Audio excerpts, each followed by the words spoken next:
May buntag Pilipinas, may hapon Texas. So igsoon ba ninasab ko karon sa atong pagbasa sa pulong sa Dios. Ug naa kita sa ikaduhang Samuel igsoon.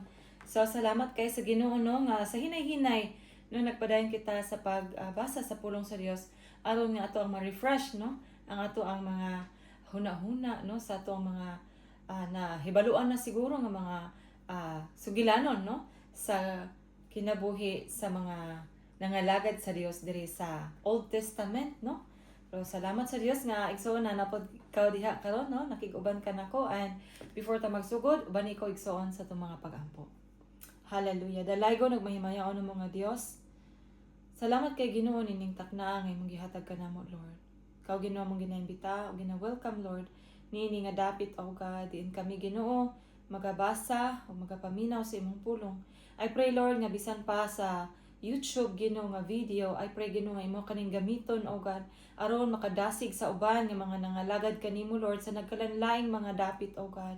I pray nga imo silang panalanginan Ginoo, uban lang tibok panimalay o God, imo silang lig-unon, imo silang dasigon Ginoo. And I pray Lord nga imo silang panalipdan Ginoo sa mga dili maayo nga mga butang o God sa ilahang palibot Lord. I pray nga imong panalipdan lang unahuna Ginoo gikan sa mga bakak ni Satanas Lord in the name of Jesus. In the name of Jesus Lord, salamat nga ang imuhang pulong mao ang kamatuuran nga angay namong kuptan Ginoo. And so Lord nining takna ikaw Ginoo akong ginaawhag Lord nga mamuhat sa mga matag usa kasing-kasing karon ug I pray Lord nga imong pulong Ginoo mahitsok gayud sa mong alimpatakan ug sa mga matag usa kasing-kasing kini Ginoo amo yung kuptan Lord aron dili kami malingla, dili kami maatik ni Satanas Ginoo sa tanan niya nga mga pamaagi Lord in Jesus mighty name. In Jesus mighty name. So Lord, salamat dalaygon ikaw and we welcome you Lord. In Jesus mighty name I pray. Amen. Okay, so igsoon uban ko kay sa kaduhang Samuel no. Naay pasiuna ato ang basahon. Niingon diri ang ikaduhang Samuel mao ang sumpay sa unang Samuel no. Ang sumpay sa unang Samuel kini nagsaysay sa paghari ni David.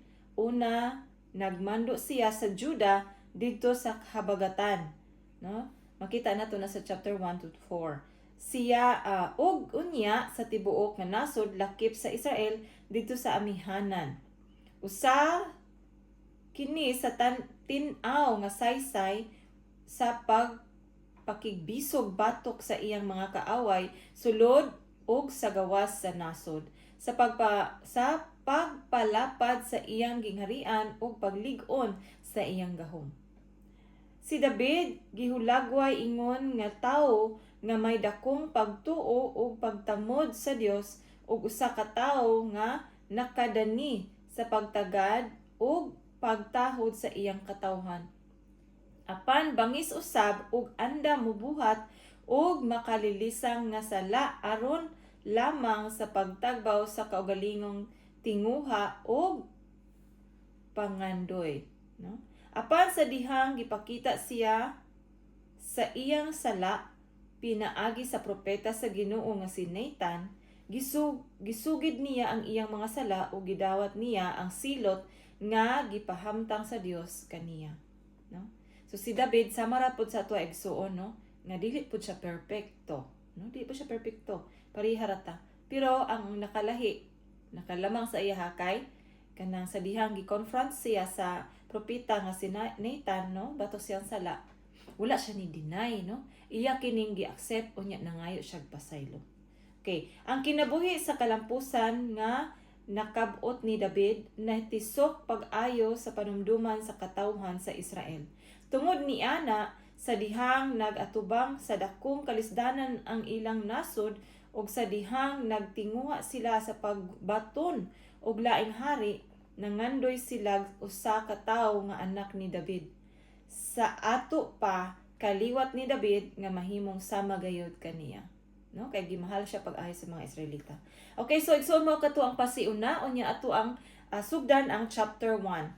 Giuluhan kinig nakabalita si David sa kamatayon ni Saul, no? Kaysa sa first or sa unang Samuel ang kinatapusang chapter 31 dito namatay si Saul, iya mga anak nga si Jonathan, no? O si Abinadab o si Miiksawa, no? Kaya sa diri sa chapter 1, ikaduhang Samuel chapter 1 verse 1, ingon diri, sa patay na si Saul, mipauli si David sa Ziklag, human niya malaglag ang mga Amerikanhon, ug didto nagpabilin siya duha ka adlaw. Sa ikatulo nga adlaw, miabot ang usa ka tawo gikan sa kampo ni Saul. Gisi ang iyang bisti ug nagkayuta ang iyang ulo.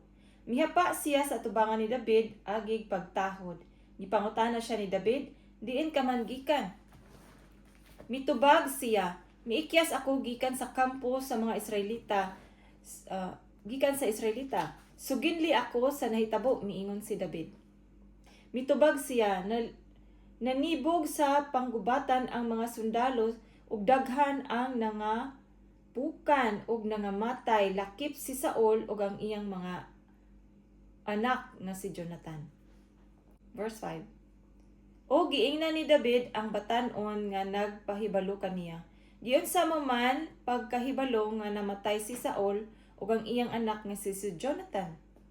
Ang batan-on miingon kaniya, didto ako sa bukid sa Gilboa ug didto nakita ko si Saul nga nag-akbo sa iyang bangkaw ug niining higayuna duol na kaayo kaniya ang mga karwahe ug ang mga sundalong nagkabayo. Ug sa paglingi niya sa iyang luyo, hikit-an niya ako ug iya akong gitawag. Unsa may isugo mo kanako? Miingon ako. Og gipangutana ako niya, kinsa ka man?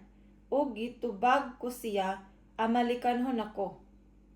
Giingnan ako niya, dali ngari og patya ako kay nagantos ako sa kasakit. Okay, verse 10. Busa gipatay ko siya kay gituuhan ko man nga dili na siya mabuhi. Unya gikuha ko ang korona nga dito sa iyang ulo ug ang pulseras nga dito sa iyahang bukton ug gidala ko kini kanimo, sir. Unya gigisi ni David ang iyang bisti. Gigisi usab sa iyang mga sakop ang ilang bisti. Nagbangutan sila og nanghilak og nagpuasa hangtod sa pagkagabii tungod kang Saul ug kang Jonathan nga iyang anak ug sa mga tawo sa Ginoo ug alang sa banay sa Israel kay sila nangamatay man sa gubat. Ug miingon si David ngadto sa batan-on nga nagdala sa balita, tagadiin ka man. Mitubag siya, anak ako sa usa ka langyaw nga Amalekanhon apan nagpuyo ako dinhi sa inyong yuta. Giingnan siya ni David, nganong wala ka man mahadlok sa pagpatay sa pinili sa Ginoo? Unya gitawag ni David ang usa sa iyang mga sakop nga batan-on og iyang giingnan, patya siya. Og iyang gidunggab ang Amalekanhon. Og si David miingon kaniya, angay kang patyon kay miingon ka man nga gipatay mo ang pinili sa Ginoo. Okay, verse 17. Giawit ni David kini sa Okay, so mao kini ang pagbangutan ni David alang kang Saul ug kang Jonathan. Verse 17. Giawit na David kini nga pagbangutan alang kang Saul ug sa iyang anak nga si Jonathan ug misugo siya nga itudlo kini sa katawhan sa Joda. Nasulat kini sa basahon ni Hazar. Ang pangulo mo o Israel gipatay didto sa imong kabungturan. Nangapukan ang mga bayani, ayaw kini isulti didto sa Gat. Ayaw kini isangyaw didto sa mga dalan sa Akalon. Kay tingalig mga lipay unya ang mga dalagang Filistihanon. Tingali unyag mosayaw sa kalipay ang mga babay nga anak sa mga tao nga dili tinuli. Kamong kabukiran sa Gilboa, ayaw kamo pagpaabot nga kahulugan kamo yamog o ulan. Ug ayaw kamo pagpaabot nga mulampos kamo sa inyong pag-uma. Kay didto gipanamastamasan ang taming sa bayani. Ang taming ni Saul wala mahidihog og lana, kundili sa dugo sa gipatay, ug sa mantika sa mga bayani. Wala mo sambalik ang pana ni Jonathan, mibalik nga nagkadugo ang espada ni Saul. Si Saul ug si Jonathan nagpaanindot nila ug angay silang higugmaon. wala sila magkabulag sa kinabuhi ug sa kamatayon. Mas tulin sila kaysa mga agila ug mas kusgan kaysa mga leon. Mga babae sa Israel, hilaki ninyo si Saul nga naghatag kaninyo bisting pula ug mibutang og mga dayan-dayan nga bulawan sa inyong sinina. Giunsa man pagkapukan sa mga bayani didto sa panggubatan, namatay si Jonathan ibabaw sa kabungturan. Naguol ako pag-ayo kanimo, igsuon kong Jonathan, gimahal ko ikaw, ug ang gugma mo kanako labaw pa kaysa gugma sa babayi. Nangapukan ang mga bayani ug nangahanaw ang mga hinagiban sa gubat. Hallelujah. So, ang friendship ni David ug ni Jonathan, grabe kaayo no, kay ilag yung gihigugma ang matag usa no.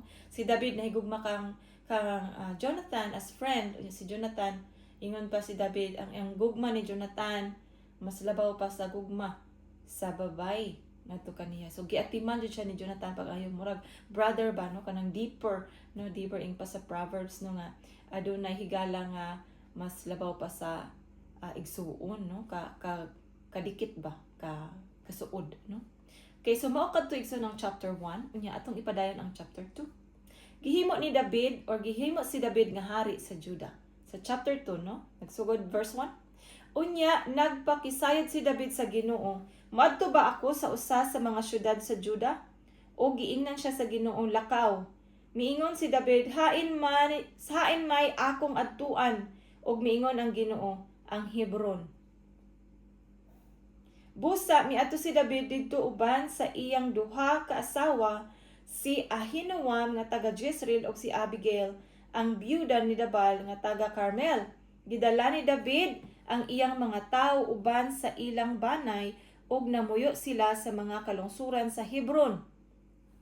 Unya miadto kang David ang mga tawo sa Juda ug ilang gidihugan si David aron mahimong hari sa banay ni Juda. Ilang gisultihan si David nga gilubong si Saul sa mga tawo sa Jabes Gilead ug iyang giingnan sila, panalanginan unta kamo sa Ginoo kay inyo mang gipakita ang inyong pagmahal kang Saul nga inyong agalon pinaagi sa inyong paglubong kaniya.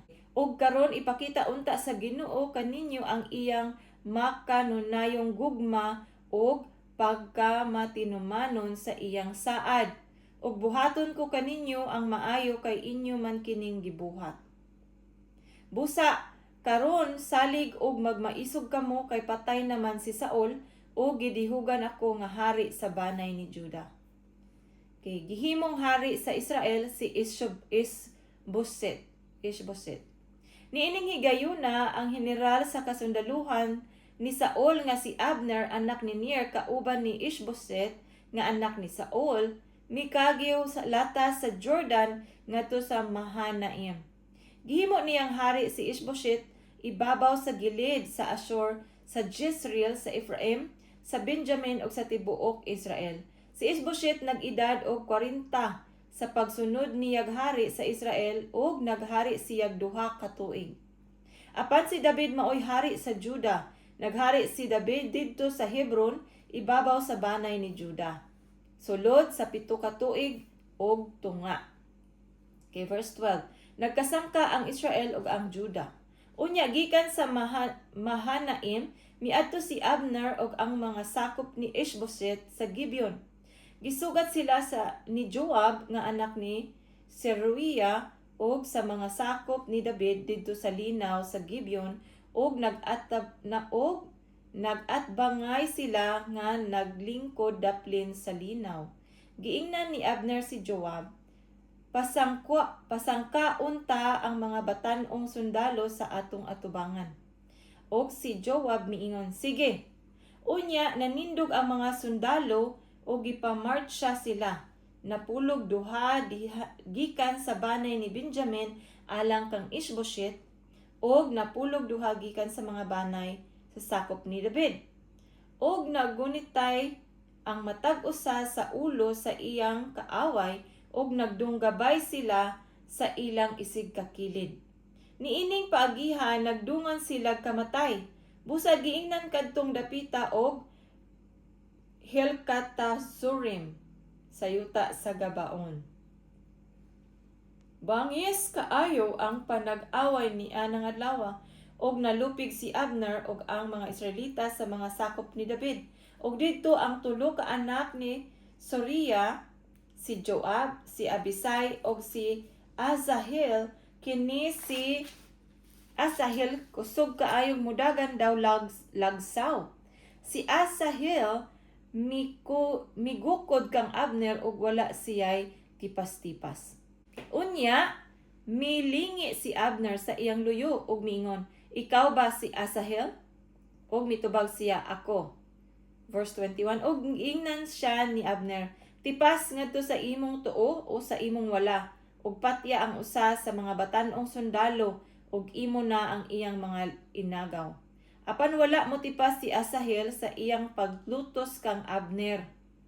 Giingnan siya pag-usab ni Abner, "Ayaw ako gukda aron dili ko ikaw patyon.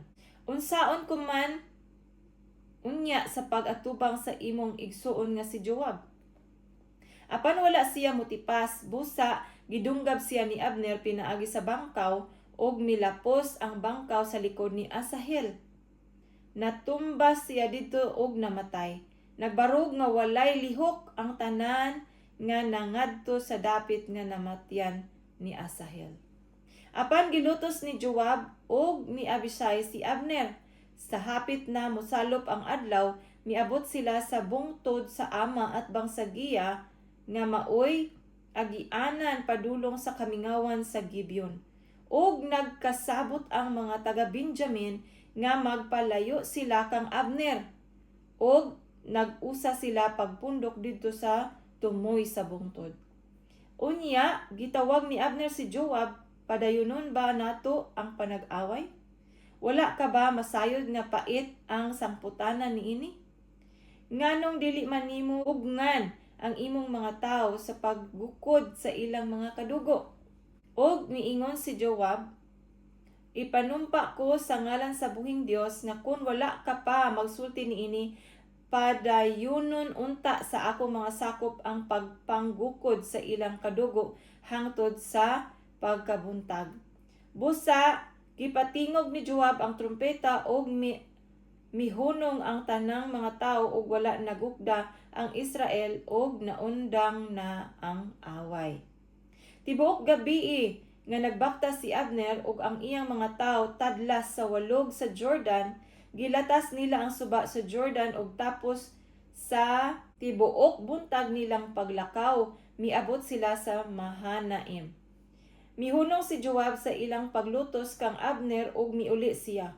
Ug sa dihang natigom niya ang iyang mga tawo, nakita nila nga 19 ka tawo sa mga sakop ni David ang namatay, wala pay labot kang Asahel.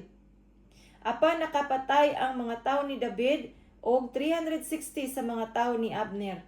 Unya gikuha nila si Asahel ug gilubong nila siya sa lubnganan sa iyang amahan dito sa Bethlehem. Tibuok gabii nga nagbakta si Joab ug ang iyang mga sakop ug buntag na ilang pag-abot sa Hebron. Dugay, okay, chapter 3. Padayonon nato kasumpay siya, no? Dugay ang gubat tali sa banay ni Saul ug sa banay ni David. Nag-anam og kalig-on si David samtang nag-anam og kahuyang ang banay ni Saul. Okay. Verse 2, nataw kang David ang mga anak nga lalaki didto sa Hebron. Si Amnon, ang unang anak niya kang Ahinoam nga taga Jezreel, ang ikaduha mao si Kiliab, anak ni Abigail. Ang biyuda ni Nabal nga taga Carmel. Ang ikatulo si Absalom, anak ni Maaka nga anak ni Talmai, hari sa Geshur. Ang ikaapat si Adonias, anak niya kang Hagit. Ang ikalima si Zefatias, anak niya kang Abital. Ug ang ikaunom si Itrim, anak niya kang Egla. Kini sila mga anak ni David nga natawo didto sa Hebron. So na siya'y unom ka anak dito sa Hebron sa nagkalanlaing mga babae, no? Okay, so verse 6, mo kini ang nga mitipon kang David si Abner. Okay. Samtang nagkagubat ang banay ni Saul ug ang banay ni David, Si Abner nag-anam og kagamhanan sa banay ni Saul. Kay puyo-puyo kaniadto ni Saul nga ginganlag Rispa anak ni Ayla or ni Aya.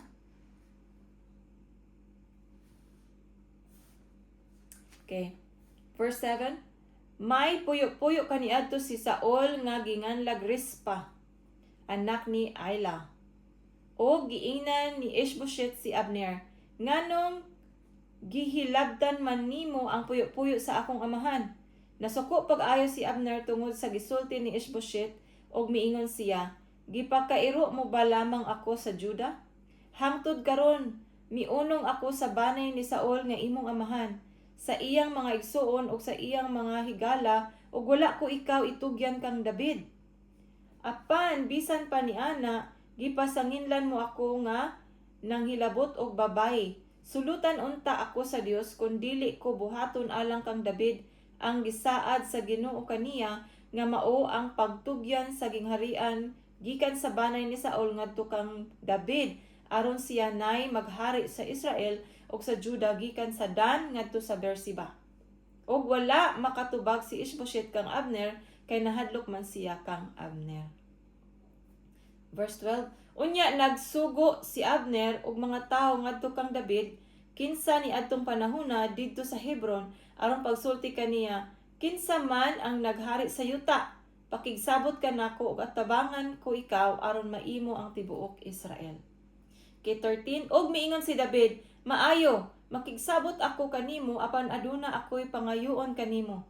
Ayaw pagpakigkita kanako gawas kon madala mo si Mikal nga anak ni Saul. No, si Mikal mao ni ang first nga asawa, di ba, katong gihatag nga reward, no, katong napatay niya si Goliath, no.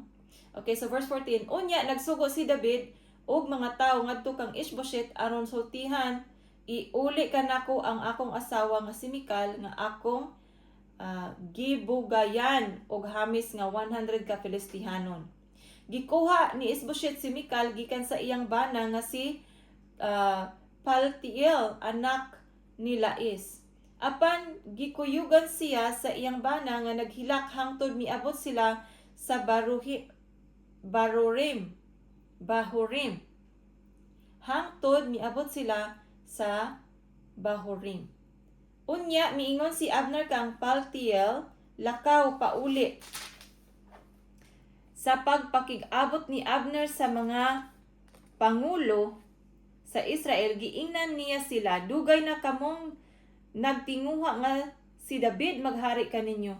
Mauna kini ang higayon nga matuman ang inyong tinguha kay nakasaad man ang Ginoo kang David sa pag-ingon, luwason ko ang akong mga tao sa Israel pinaagi sa akong sulugoon nga si David. Luwason ko sila gikan sa mga Filistihanon ug sa tanan nilang kaaway. Gisultihan usab ni Abner niini ang katawhan, okay. Gisultihan usab ni Abner niini ang katawhan sa Benjamin ug unya miadto si Abner kang David didto sa Hebron aron sa pagpahibalo kaniya sa tanan nga gikauyunan sa Israel ug sa banay ni Benjamin. Sa pag-adto ni Abner kang David didto sa Hebron kuyog sa 20 kasakop niya, nagbangkete si David alang kang Abner ug sa iyang mga tawo. Giingnan ni Abner si David, tigumon ko ang tibuok Israel alang kanimo. Kamahalan aron makigsabot sila kanimo ug aron maghari ka sa tibuok Israel. Busa gipapauli ni David si Abner ug gipauli siya nga malinawon. Okay, so verse 22. Gipatay si Abner. Okay, so verse 22. Unya miabot ang mga sakop ni David pinanguluhan ni Joab. Gikan nga nanulong og dala ang ubay-ubay nilang nailog gikan sa mga kaaway. Apan wala na didto si Abner kay gipapauli naman siya ni David nga malinawon.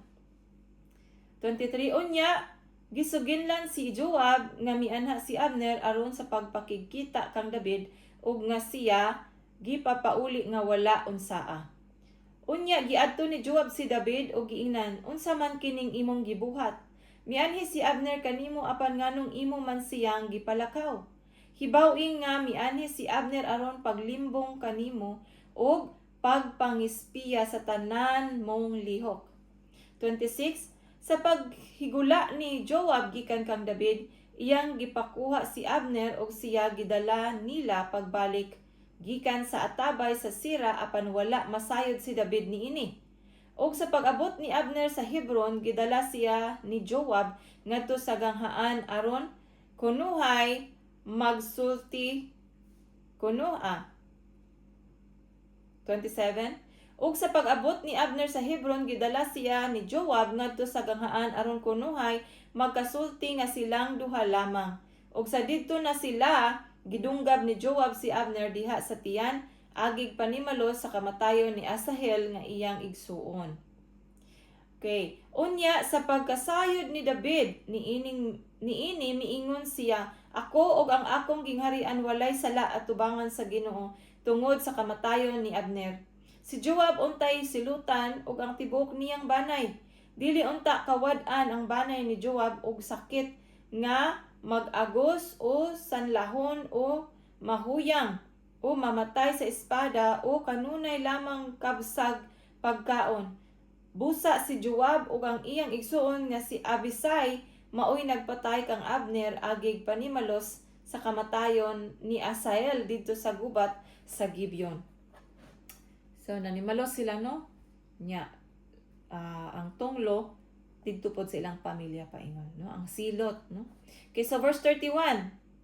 Unya giingnan ni David si Joab ug ang tanang mga tawo nga kuyog niya, giisa ang inyong mga biste.